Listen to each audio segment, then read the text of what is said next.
छात्रों, आज हम अर्थ परिवर्तन की दिशाएं पर चर्चा करेंगे।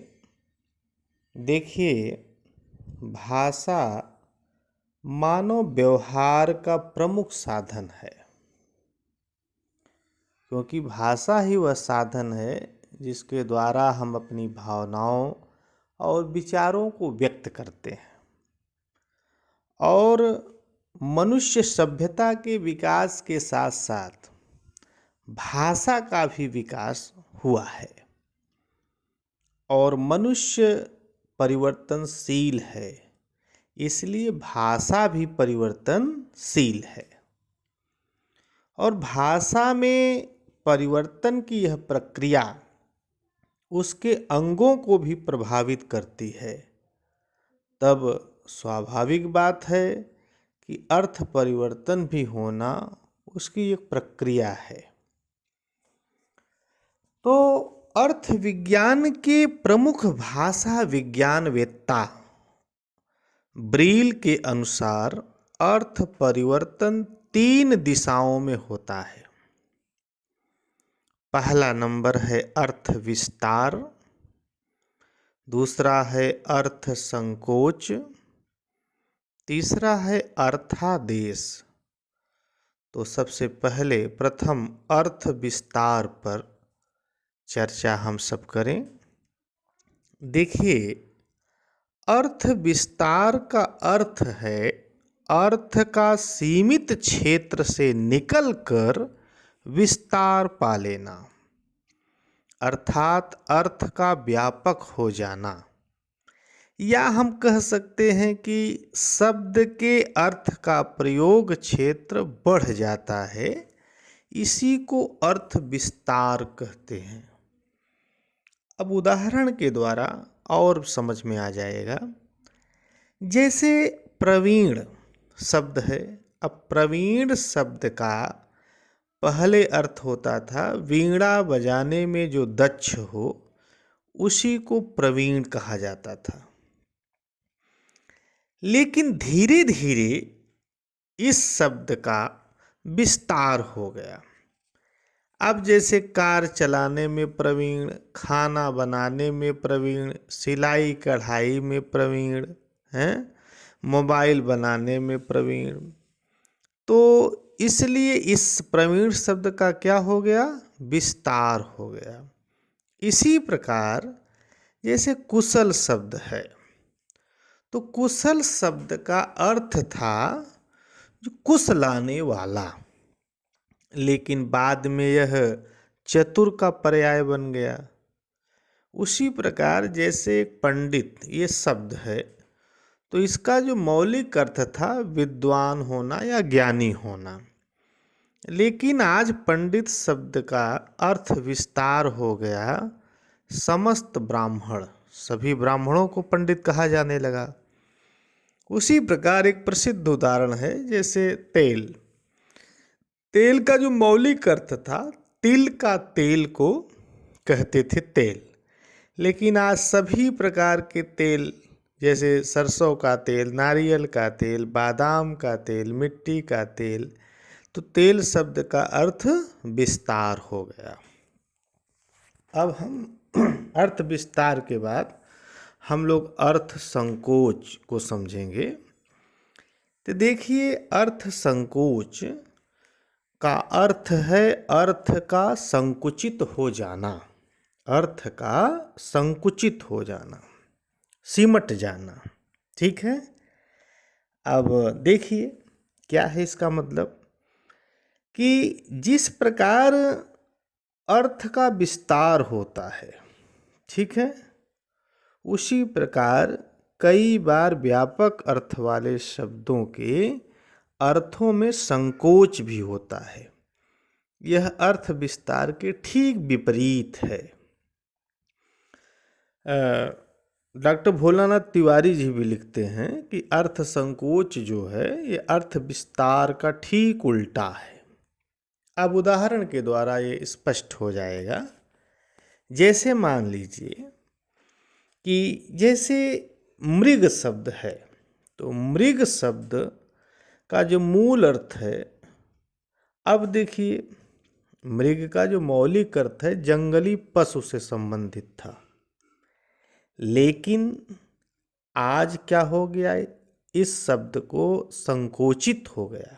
यह शब्द कैसे हो गया, संकुचित हो गया। अब मृग शब्द हिरण के लिए विशिष्ट हो गया, तो मृग शब्द संकुचित हो गया। उसी प्रकार जैसे वेद, वेद का जो मूल अर्थ था विद्या, वेद का जो मूल अर्थ था वो विद्या होता था, लेकिन आज ये वेद शब्द इसका जो अर्थ था वो संकुचित हो गया। अब जैसे ऋग्वेद, यजुर्वेद, अथर्ववेद, अभी वेद ऋग से संबंधित हो गया। उसी प्रकार से जैसे एक शब्द है वर, वर का जो मूल अर्थ है इसका मतलब हुआ जो मांगा जाए वही वर है, लेकिन आज ये संकुचित हो गया वर शब्द।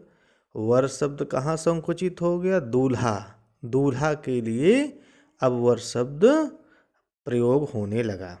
उसी प्रकार जैसे पेय, पेय का मतलब होता था पीने का पदार्थ, जल, लेकिन आज पेय दूध के लिए प्रयोग होने लगा। जैसे एक बड़ा प्रसिद्ध उदाहरण है मंदिर। मंदिर का मूल अर्थ होता था भवन, भवन जो के मात्र के लिए मंदिर शब्द का प्रयोग होता था घर के लिए, लेकिन आज जो है भवन मूल अर्थ में प्रयोग होता था, लेकिन आज संकुचित क्या हो गया, केवल देव निवास मंदिर के लिए, ठीक है, जहाँ पर ईश्वर का मंदिर है अब वहीं पर कहा जाता था मंदिर है ये, देव निवास, देवता जहाँ निवास करते हैं। उसी प्रकार से देखिए जैसे जलज शब्द है, अब जलज शब्द का अर्थ जो जल से निकला हो, जल से तो कई चीज निकल जाते हैं, लेकिन जलज शब्द संकुचित हो गया, किसके लिए, कमल के लिए। इसी प्रकार एक और उदाहरण है भार्या। भार्या उदाहरण है अर्थात जिसका भरण पोषण किया जा सके वो भार्या इसका मूल अर्थ है, लेकिन अब भार्या जो है ये शब्द जो है संकुचित हो गया अर्थ किसके लिए, भार्या का मतलब अब होने लगा पत्नी, पत्नी के लिए प्रयोग होने लगा। इस प्रकार ये अर्थ संकोच है। तो अब इसी प्रकार हम अर्थादेश को समझेंगे। अर्थादेश क्या है, देखिए अर्थादेश जो है वह अर्थादेश में अर्थ का विस्तार या संकोच नहीं होता, बल्कि शब्द के मूल अर्थ लुप्त हो जाता है। इसमें शब्द के मूल अर्थ का लुप्त हो जाना और उसके स्थान पर कोई नया अर्थ आ जाता है, इसे ही अर्थादेश कहते हैं। अब उदाहरण के द्वारा ये भी क्लियर हो जाएगा, स्पष्ट हो जाएगा। जैसे मान लीजिए असुर, असुर पहले देवता का वाचक था जिसका अर्थ देवता था, किंतु बाद में क्या हुआ, असुर अब राक्षसवाची शब्द हो गया। इसी प्रकार दूसरा उदाहरण देखिए, जैसे मौन शब्द मुनि से बना है, पहले इसका प्रयोग मुनियों के विशुद्ध आचरण के लिए होता था, लेकिन अब मौन शब्द जो है चुप रहने के अर्थ में प्रयुक्त होता है। तो ये आपके अर्थादेश का उदाहरण है। इसी प्रकार एक और उदाहरण देखिए, जैसे आकाशवाणी।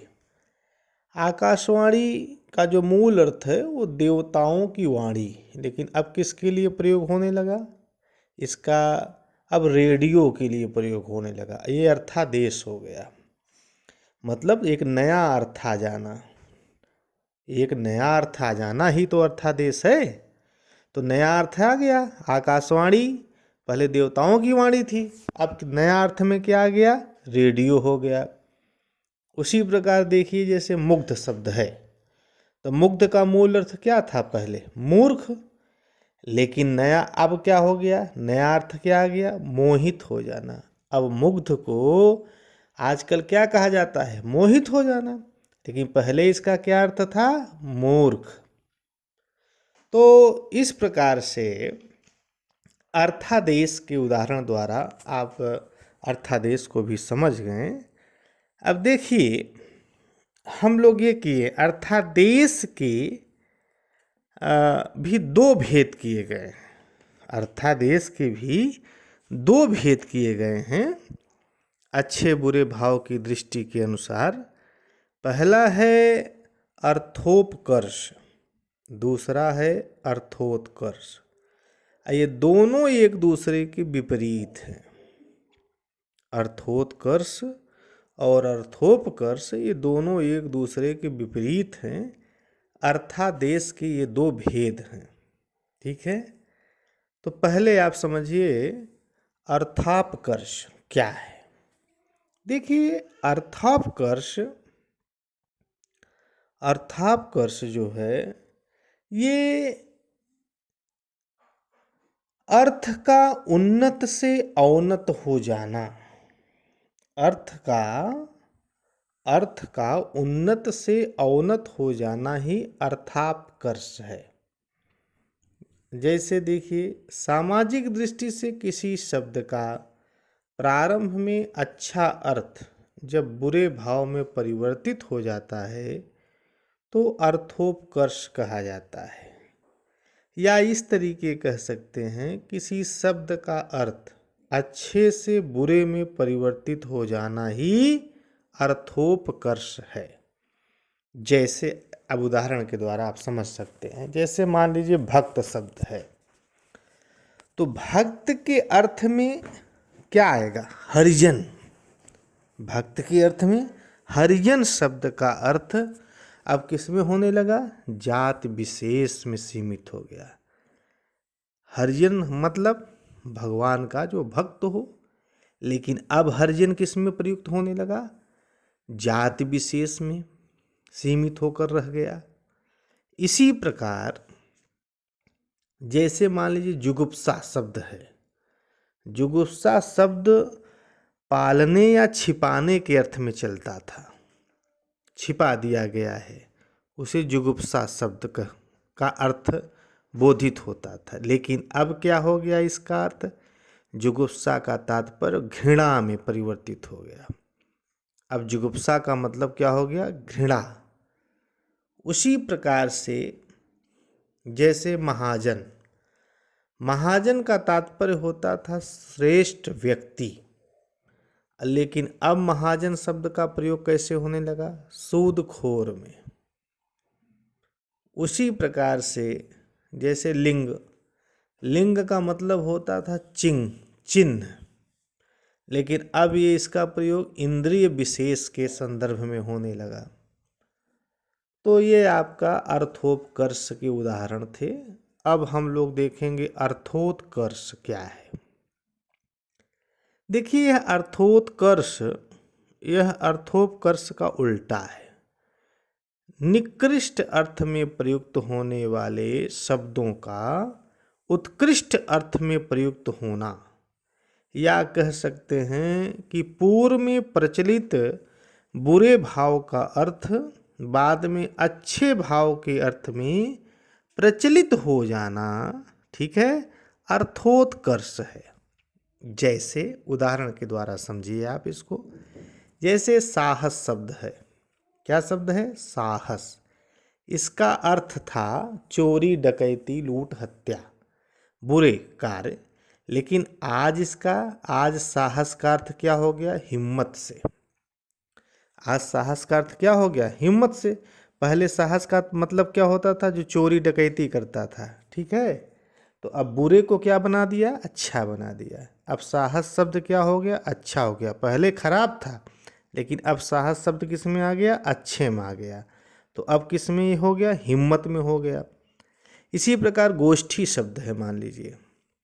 गोष्ठी का पहले अर्थ होता था गौशाला, लेकिन आज यह गोष्ठी शब्द अच्छे सब अर्थों में प्रयुक्त होने लगा। सभ्य लोगों की बैठक को लोग गोष्ठी कहते हैं। उसी प्रकार जैसे एक शब्द है गवेषणा। गवेषणा का जो मूल अर्थ है गाय ढूंढना, लेकिन अब गवेषणा का तात्पर्य क्या होने लगा? अच्छे अर्थ में संदर्भित होने लगा। अनुसंधान, ठीक है। इसी प्रकार करपट, करपट का मतलब होता था फटा वस्त्र, लेकिन अब करपट का मतलब क्या हो गया? अच्छा वस्त्र। ठीक है। इसी प्रकार जैसे कच्छ शब्द है, मान लीजिए कच्छ का पहले मूल अर्थ था घोड़े का कच्छ, लेकिन अब कच्छ हर जगह प्रयोग होने लगा, आदमी का कच्छ। ठीक है। तो इस तरीके से क्या हो गया? बुरे का क्या हो गया? अच्छा हो गया। तो इस तरीके से आप अर्थ परिवर्तन की दिशाओं को समझ चुके हैं। बहुत बहुत धन्यवाद।